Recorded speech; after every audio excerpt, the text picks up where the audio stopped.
Hello everyone, my name is Muhammad Rangga Habibullah. Here will be presenting material about hubungan antara inflasi dan pengangguran.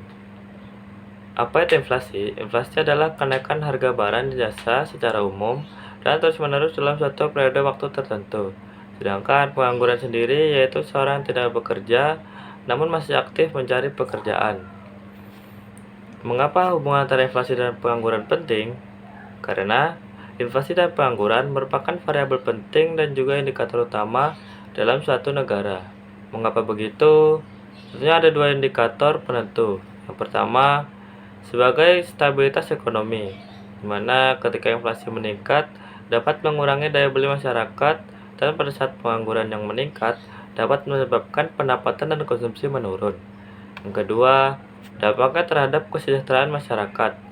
Dampaknya yaitu ketika inflasi meningkat, harga kebutuhan pokok ikut naik. Hal ini sangat berdampak pada masyarakat kalangan bawah. Kemudian saat pengangguran meningkat, kemiskinan ikut meningkat. Oleh sebab itu, pemerintah perlu menjaga inflasi dan pengangguran tetap terkendali untuk menjamin kesejahteraan rakyat. Selanjutnya, apa itu teori Philip Curve? Teori Philip Curve adalah teori ekonomi yang menunjukkan hubungan terbalik atau trade-off antara inflasi dan pengangguran dalam jangka pendek. Di sini, Philip menyatakan bahwa pada saat pengangguran itu rendah, inflasi cenderung tinggi, dan pada saat pengangguran tinggi, inflasi cenderung rendah. Artinya, ada trade-off antara inflasi dan pengangguran.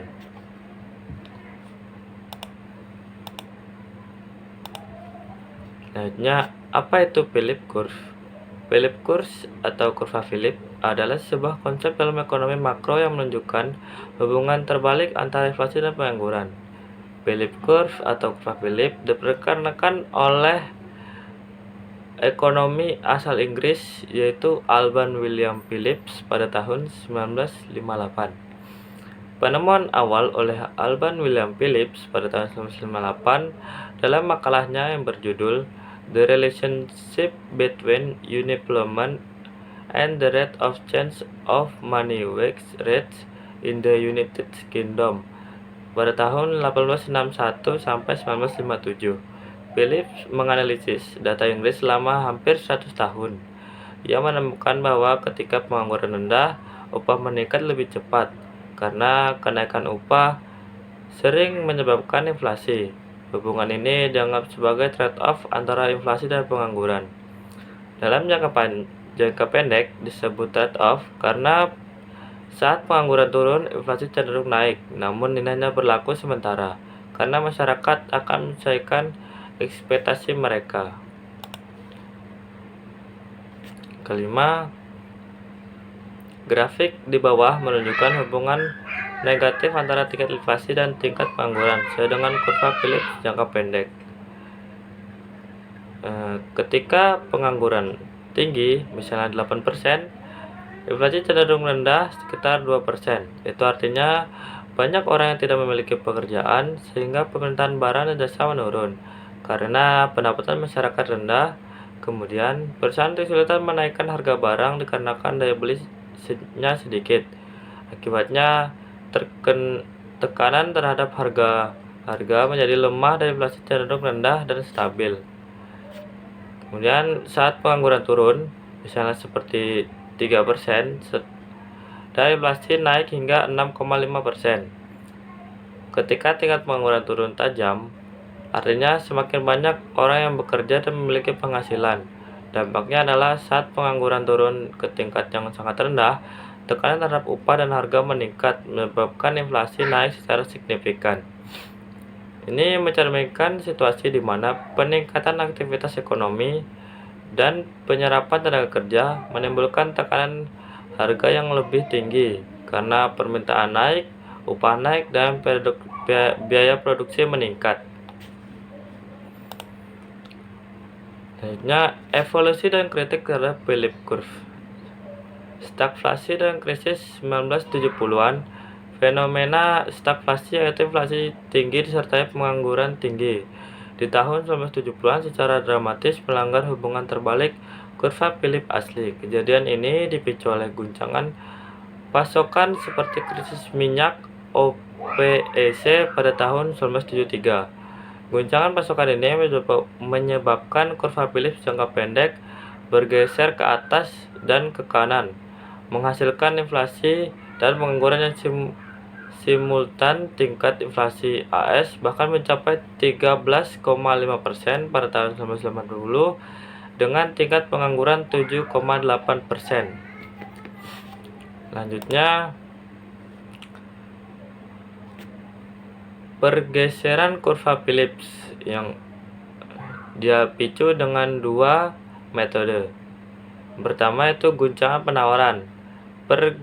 Pergeseran dapat disebabkan oleh guncangan penawaran negatif seperti krisis minyak pada tahun 1970-an yang menyebabkan stagflasi atau inflasi dan pengangguran naik.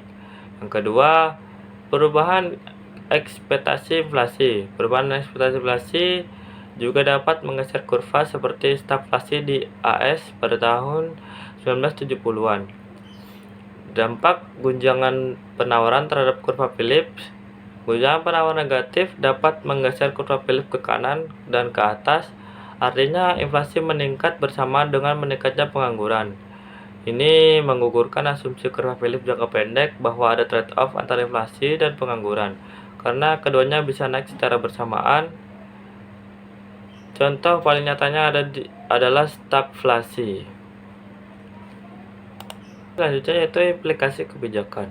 Implikasi kebijakan adalah konsekuensi atau dampak yang muncul sebagai akibat dari terapkannya suatu kebijakan, baik secara langsung maupun tidak langsung, baik yang diinginkan maupun yang tidak diinginkan. Ada dua kebijakan sini, yaitu kebijakan jangka pendek dan kebijakan jangka panjang. Dalam jangka pendek, pemerintah atau bank sentral dapat menggunakan kebijakan ekspansif untuk mengurangi pengangguran, meskipun resikonya adalah kenaikan inflasi. Ini sejalan dengan bentuk Phillips curve jangka pendek yang menunjukkan adanya trade-off tersebut. Kedua yaitu kebijakan jangka panjang. Dalam jangka panjang, hubungan antara kebijakan ekonomi dan teori Phillips curve mengalami perubahan penting. Sementara Phillips curve jangka pendek menunjukkan trade-off antara inflasi dan pengangguran, Phillips curve jangka panjang menyatakan bahwa trade-off tersebut tidak berlaku lagi.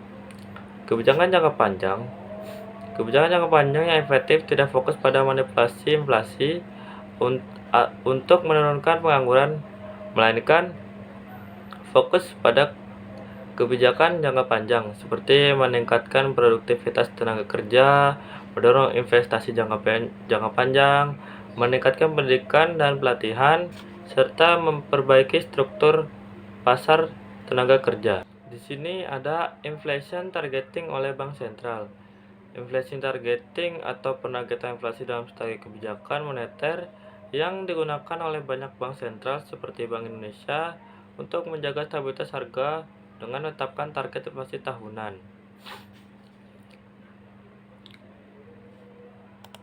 Selanjutnya, kritik dan batasan kurva Phillips. Kritiknya yaitu seperti kritik ekspedisi Ration Robert Lucas pada tahun 1976 berpendapat individu mengantisipasi kebijakan membuat kurva bergeser. Kemudian stagflasi pada 1970-an, fenomena stagflasi menantang validitas trade-off jangka pendek.